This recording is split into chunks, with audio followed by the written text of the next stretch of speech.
Good evening students, welcome back to Srishti classes. तो आज हमारी बिजनेस स्टडीज़ की क्लास है जिसमें हम प्रिंसिपल्स ऑफ बिजनेस मैनेजमेंट कर रहे थे। ठीक है, तो हम ये सब कर चुके हैं, कंसेप्ट और नेचर, सिग्निफिकेंस हम कर चुके हैं, टेलर्स के साइंटिफिक मैनेजमेंट और टेक्निक्स हम कर चुके हैं। आज हम करेंगे फेयोल्स प्रिंसिपल ऑफ मैनेजमेंट।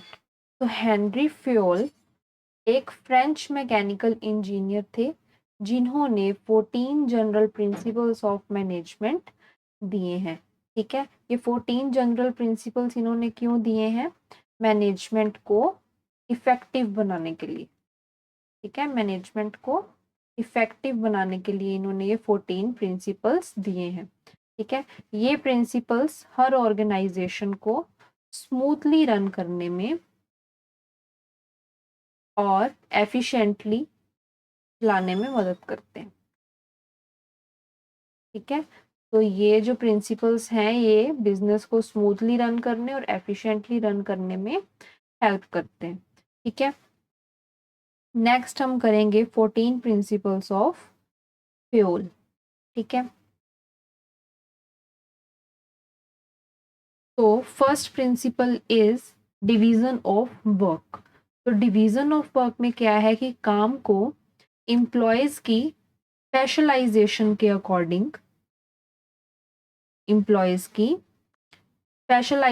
के अकॉर्डिंग डिवाइड करना चाहिए। ठीक है, क्योंकि जब एक एम्प्लॉय बार बार एक ही टाइप का काम करता है तो उसकी स्पीड और क्वालिटी दोनों ही इम्प्रूव हो जाती हैं। ठीक है, कोई भी एक काम करेगा, ठीक है, डेली डेली वो एक ही काम करेगा तो उसकी स्पीड भी उसमें बढ़ जाएगी। ठीक है, और क्वालिटी भी काम की इम्प्रूव हो जाएगी। ठीक है, तो जिसको जो काम आता है उसी के अकॉर्डिंग ही, उनकी स्पेशलाइजेशन के अकॉर्डिंग ही काम को डिवाइड करना। ठीक है, जैसे कि स्कूल में अलग अलग टीचर्स अलग अलग सब्जेक्ट्स पढ़ाते हैं, जैसे मैथ्स टीचर्स मैथ पढ़ाएगा, ठीक है, इंग्लिश टीचर इंग्लिश पढ़ाएगा, कॉमर्स टीचर कॉमर्स पढ़ाएगा। ठीक है, तो इसी तरह से जिसकी जिस फील्ड में स्पेशलाइजेशन है उसी के अकॉर्डिंग वर्क डिवाइड करना। ठीक है, ताकि इससे उनकी स्पीड भी इंक्रीज हो और क्वालिटी भी इम्प्रूव हो। ठीक है, नेक्स्ट हम देखेंगे authority and responsibility. Authority and responsibility का मतलब क्या है कि यहाँ पर ऑर्डर देने का राइट है। ठीक है, यहाँ पे ऑर्डर देने का राइट है, और रिस्पॉन्सिबिलिटी का मतलब है यहाँ पर काम पूरा करने की जिम्मेदारी। है काम पूरा करने की जिम्मेदारी, यानी कि जितनी अथॉरिटी मिलेगी उतनी ही रिस्पॉन्सिबिलिटी भी होनी चाहिए।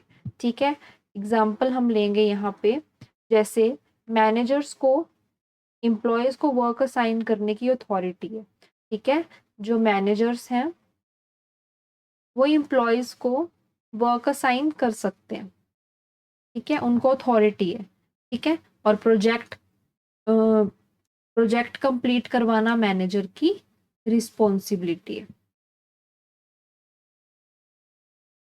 ठीक है, तो अथॉरिटी भी है, यहाँ पे अथॉरिटी असाइन करने की भी पावर है इनके पास, यानी कि वर्क असाइन करने की अथॉरिटी है इनके पास, और काम पूरा करवाने की रिस्पॉन्सिबिलिटी भी है। ठीक है, तो अथॉरिटी क्या होता है? अथॉरिटी मतलब कि पावर। ठीक है, यानी कि उनके पास वर्क असाइन करने की पावर भी है मैनेजर के पास, और प्रोजेक्ट कंप्लीट करवाने की उनकी रिस्पॉन्सिबिलिटी भी है। ठीक है, आई होप कि ये दोनों प्रिंसिपल्स आपको अच्छे से समझ में आए होंगे। Next is discipline. डिसिप्लिन में क्या है कि एम्प्लॉयज को कंपनी के रूल्स एंड रेगुलेशंस फॉलो करने चाहिए। ठीक है, कि एम्प्लॉयज को कंपनी के रूल्स और रेगुलेशंस फॉलो करने चाहिए। तो डिसिप्लिन से ऑर्गेनाइजेशन में ऑर्डर और एफिशिएंसी बनी रहती है। ठीक है, डिसिप्लिन रहेगा तो ऑर्डर भी बना रहेगा, एक एफिशिएंसी भी बनी रहेगी बिजनेस में। ठीक है, जैसे कि मैनेजर्स ने सब एम्प्लॉयज को बोल दिया कि आपको रोज टाइम पर ही ऑफिस पहुंचना है। ठीक है, तो ऑफिस में टाइम पर आना और कंपनी की पॉलिसीज को फॉलो करना ये एम्प्लॉयज की रिस्पॉन्सिबिलिटी है। ठीक है, उनको ऐसा करना ही चाहिए। ठीक है, डिसिप्लिन मेंटेन करके ही रखना चाहिए। ठीक है, क्योंकि इससे क्या होता है, कंपनी में एफिशिएंसी बनी रहती है। ठीक है, नेक्स्ट इज इनिशिएटिव। इनिशिएटिव मतलब कि एम्प्लॉयज को नए आइडियाज देने और डिसीजन सजेस्ट करने का मौका मिलना चाहिए। ठीक है, इससे क्या होगा, एम्प्लॉयज की क्रिएटिविटी इंक्रीज होगी। ठीक है, क्योंकि वो खुद से सोचेंगे ना कि हमें नए नए आइडियाज बताने हैं, अपना सजेशन देना, तो इससे क्या होगा, एम्प्लॉयज की क्रिएटिविटी बढ़ेगी। ठीक है, और उनकी मोटिवेशन भी बनी रहती है। ठीक है, एम्प्लॉयज की मोटिवेशन भी बनी रहती है। ठीक है, तो एम्प्लॉय प्रोडक्शन कॉस्ट कम करने का नया आइडिया देता है। ठीक है, जैसे एम्प्लॉय ने प्रोडक्शन कॉस्ट कम करने का आइडिया दे दिया। ठीक है, तो यहाँ पे उसको मतलब कि इनिशिएटिव लेने दिया गया। ठीक है, कि आप अपना ओपिनियन या अपना आइडिया रख सकते हो मैनेजर्स के सामने। ठीक है, that is principle of initiative. ठीक है, next is unity of command. तो यूनिटी ऑफ कमांड में क्या है कि एक एम्प्लॉय को सिर्फ बॉस से इंस्ट्रक्शंस मिलनी चाहिए। अगर दो बॉसेस अलग अलग इंस्ट्रक्शंस देंगे तो एम्प्लॉय कंफ्यूज हो जाएगा। ठीक है, जैसे कि सेल्स एग्जीक्यूटिव सिर्फ सेल्स मैनेजर को रिप्लाई करेगा। ठीक है, यानी कि एक ही बॉस है उसका। यहाँ पे सेल्स एग्जीक्यूटिव को सिर्फ किसको रिप्लाई करना है, सेल्स मैनेजर को। ठीक है, तो यहाँ पर क्या होता है कि वन एम्प्लॉय वन बॉस। ठीक है, एक ही बॉस होना चाहिए, एक से ज्यादा होंगे तो एम्प्लॉय के लिए वहां पे क्या होता है, कंफ्यूजन बढ़ जाती है। ठीक है, तो ये है यूनिटी ऑफ कमांड का principle. Next is unity of direction.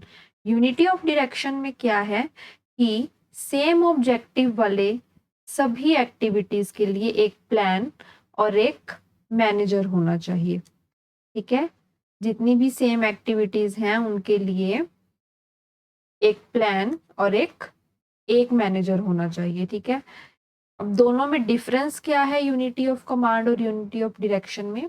Unity of command में क्या है, वन एम्प्लॉय और वन बॉस। ठीक है, कि एक ही बॉस होगा। यूनिटी ऑफ डायरेक्शन क्या कहता है, यूनिटी ऑफ डायरेक्शन बोलता है कि वन ऑब्जेक्टिव वन प्लान। ठीक है, कि एक ही प्लान होना चाहिए सेम एक्टिविटीज के लिए और एक ही ऑब्जेक्टिव होना चाहिए, तभी हम उनको अचीव कर पाएंगे। जैसे नए प्रोडक्ट्स लॉन्च करने के लिए सारे काम एक ही प्रोजेक्ट मैनेजर हैंडल करे। ठीक है, जैसे नया प्रोडक्ट लॉन्च करना है, न्यू प्रोडक्ट लॉन्च करना है, तो इससे रिलेटेड काम क्या है, प्रोजेक्ट मैनेजर ही हैंडल करेगा।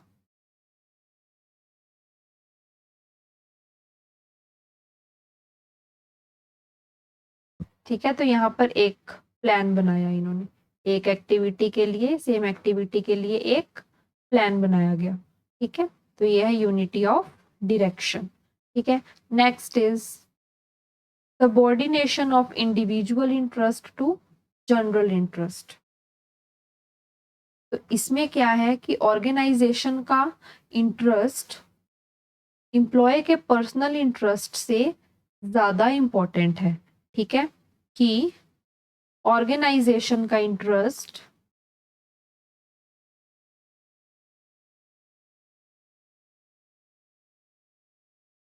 ज्यादा इंपॉर्टेंट है एम्प्लॉय के पर्सनल इंटरेस्ट से।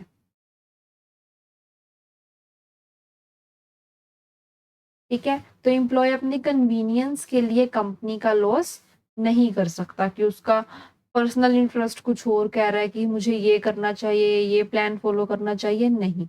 जो ऑर्गेनाइजेशन के अकॉर्डिंग होगा, ऑर्गेनाइजेशन के इंटरेस्ट के अकॉर्डिंग होगा, उसी के हिसाब से एम्प्लॉय को चलना है, ठीक है। तो यह subordination of individual interest to general interest, ठीक है। अपने पर्सनल इंटरेस्ट को साइड पे रख के ऑर्गेनाइजेशन के इंटरेस्ट के अकॉर्डिंग काम करना।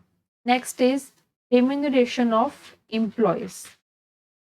तो रिम्यूनरेशन ऑफ एम्प्लॉयज में क्या है कि फेयर और रीजनेबल सैलरी देना, ठीक है। फेयर और रीजनेबल सैलरी देना एम्प्लॉयज को, ठीक है।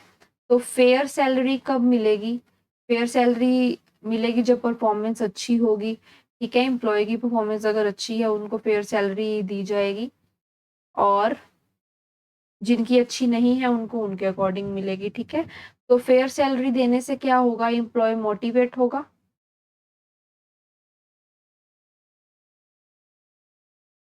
और अच्छा काम करेगा, ठीक है। मोटिवेट होके क्या करेगा? अच्छा काम करेगा कि मुझे अच्छी सैलरी मिल रही है, ठीक है। एग्जाम्पल अगर हम इसका लें, जैसे अच्छी परफॉर्मेंस करी एम्प्लॉय ने तो उसको बोनस दिया गया, ठीक है।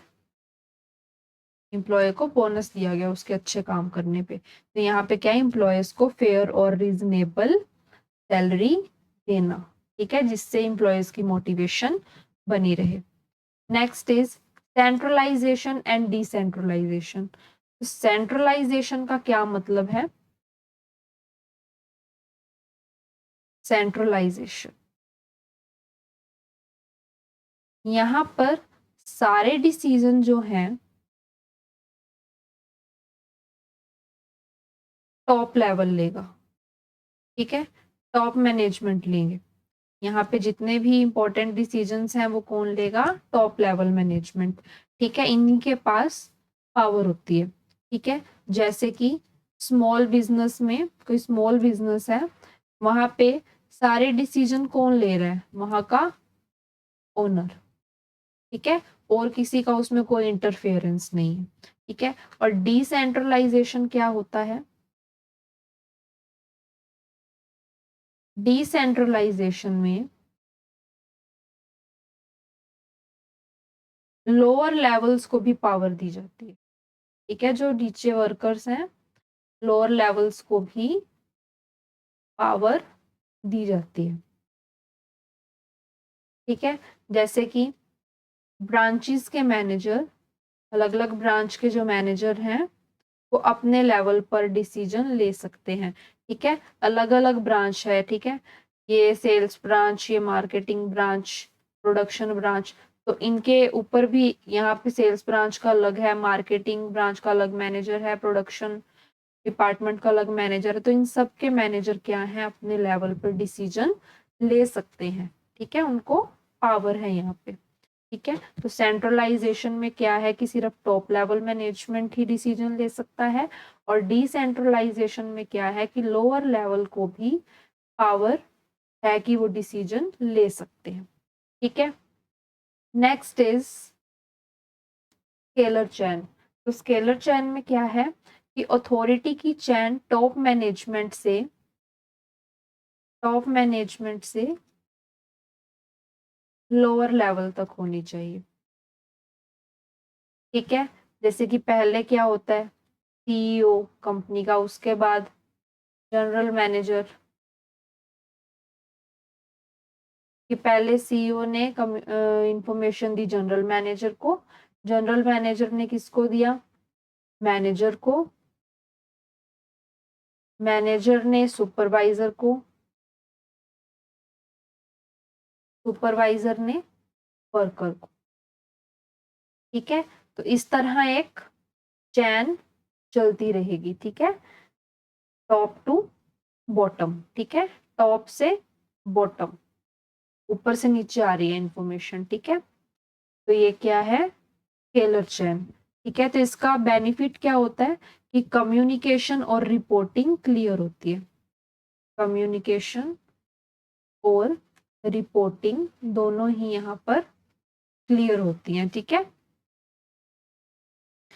तो तो ये था स्केलर चेन का प्रिंसिपल, ठीक है।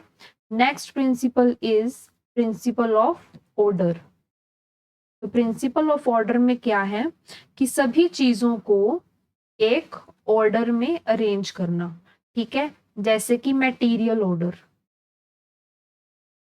मटेरियल ऑर्डर में क्या आ जाएगा कि सब चीज सब जगह पे, ठीक है ना, everything on the right place.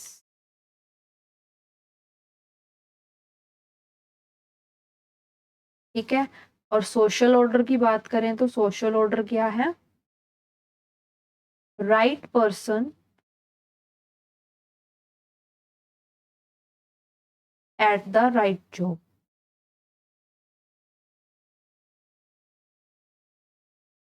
ठीक है, कि हर चीज अपनी ही जगह पर होनी चाहिए, एक ऑर्डर में होनी चाहिए, ऑर्डर में अरेंज करके रखना चाहिए।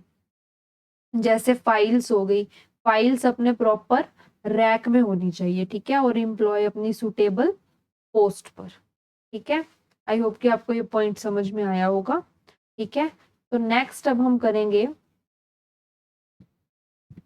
इक्विटी। इक्विटी का यहाँ पर क्या मतलब है कि सभी इंप्लॉयज के साथ फेयर एंड काइंड बिहेवियर करना चाहिए। ऐसा बिहेवियर करना चाहिए मैनेजर को, फेयर एंड काइंड बिहेवियर। इसका बेनिफिट क्या होगा, फेयर ट्रीटमेंट देने से ट्रस्ट और लॉयल्टी बिल्डअप होती है, ट्रस्ट और लॉयल्टी बिल्डअप होती है। ठीक है, एम्प्लॉय की विश्वास बनता है उसका मैनेजर पर। ठीक है, वो फिर काम भी अच्छे से कर पाता है। ठीक है, ईमानदारी बढ़ती है कि हाँ मैनेजर को मेरे पे इतना विश्वास है तो मैं काम अच्छे से करूं। ठीक है, जैसे कि प्रमोशन देना, एम्प्लॉय को प्रमोशन देना परफॉर्मेंस के बेसिस पर। तो ये क्या है, इक्विटी। ठीक है, अगर अच्छा काम किया एम्प्लॉय ने, उसको प्रमोशन दिया। ठीक है, तो सभी एम्प्लॉयज के साथ क्या है, फेयर एंड काइंड बिहेवियर करना। ठीक है, next is stability of personnel, मतलब एम्प्लॉयज को बार बार रिप्लेस नहीं करना। ठीक है, जल्दी जल्दी एम्प्लॉयज को रिप्लेस नहीं करना। स्टेबल एम्प्लॉयज जो होते हैं ना, वो एक्सपीरियंस गेन करते रहते हैं। ठीक है, जिनको काफी टाइम हो गया काम करते हुए, वो क्या करते हैं, एक्सपीरियंस उनको हो जाता है अच्छे से। ठीक है, तो एक्सपीरियंस अच्छा होने की वजह से वो ऑर्गेनाइजेशन की परफॉर्मेंस की इम्प्रूवमेंट में हेल्प करते हैं। ठीक है, जितने एक्सपीरियंस्ड एम्प्लॉयज होंगे, ठीक है, उतना ऑर्गेनाइजेशन परफॉर्मेंस भी ग्रो होगी। ठीक है, तो ये क्या है, स्टेबिलिटी ऑफ पर्सोनल। जैसे कि कंपनी एक्सपीरियंस्ड एम्प्लॉयज को रिटेन करने की कोशिश करती है कि हमारी कंपनी में सिर्फ एक्सपीरियंस्ड एम्प्लॉयज ही रहें। ठीक है, next is Spirit D crops. Spirit D crops क्या कहता है, इसका मतलब होता है टीम स्पिरिट। एक टीम में काम करना, यूनिटी बना के काम करना। ठीक है, एम्प्लॉयज के बीच में क्या होती है, यूनिटी होती है। ठीक है, टीम स्पिरिट होता है। तो यहाँ पे क्या है कि जो मैनेजमेंट एम्प्लॉयज के बीच में कोऑपरेशन, ट्रस्ट और टीम वर्क को इनकरेज करना चाहिए। तो यहाँ पे क्या है कि जो एम्प्लॉयज हैं उनके बीच क्या होना चाहिए, कोऑपरेशन होना चाहिए, ट्रस्ट होना चाहिए और टीम वर्क होना चाहिए। ठीक है, तो इससे क्या होगा, इससे कंपनी की प्रोडक्टिविटी बढ़ेगी।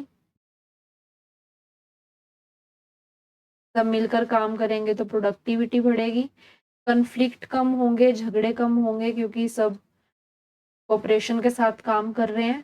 ठीक है, टीम वर्क इम्प्रूव होगा, जब सारे टीम वर्क में काम करेंगे एम्प्लॉयज तो टीम वर्क इम्प्रूव होगा और पॉजिटिव वर्क इन्वायरमेंट बन जाता है। क्या बन जाता है, पॉजिटिव वर्क इन्वायरमेंट बन जाता है वर्क प्लेस पे। ठीक है, जैसे कोई क्रिकेट टीम है, ठीक है, वो मैच तब जीतती है जब सब प्लेयर्स मिलकर टीम वर्क से खेलते हैं। ठीक है, अगर सिर्फ एक अपने बारे में ही सोचता रहेगा तो इस तरह से ऑर्गेनाइजेशन में भी अगर अगर वो अपने बारे में सोचता रहेगा तो उससे क्या होगा, मैच वो हार जाएंगे। ठीक है, उनको लॉस होगा। इसी तरह से ऑर्गेनाइजेशन में भी एम्प्लॉयज को मिलकर काम करना चाहिए। ठीक है, तो ये थे 14 प्रिंसिपल्स ऑफ फेयोल। ठीक है, इसी के साथ हमारा ये चैप्टर 2 कंप्लीट होता है, प्रिंसिपल्स ऑफ बिजनेस मैनेजमेंट। ठीक है, तो इसके नोट्स आपको मिल जाएंगे टेलीग्राम पर। टेलीग्राम का लिंक मैं शेयर कर दूंगी, कमेंट बॉक्स में पिन कर दूंगी, डिस्क्रिप्शन में भी डाल दूंगी, आप वहां जाकर इन नोट्स को डाउनलोड कर सकते हैं। ठीक है, my Telegram channel is Srishti classes official.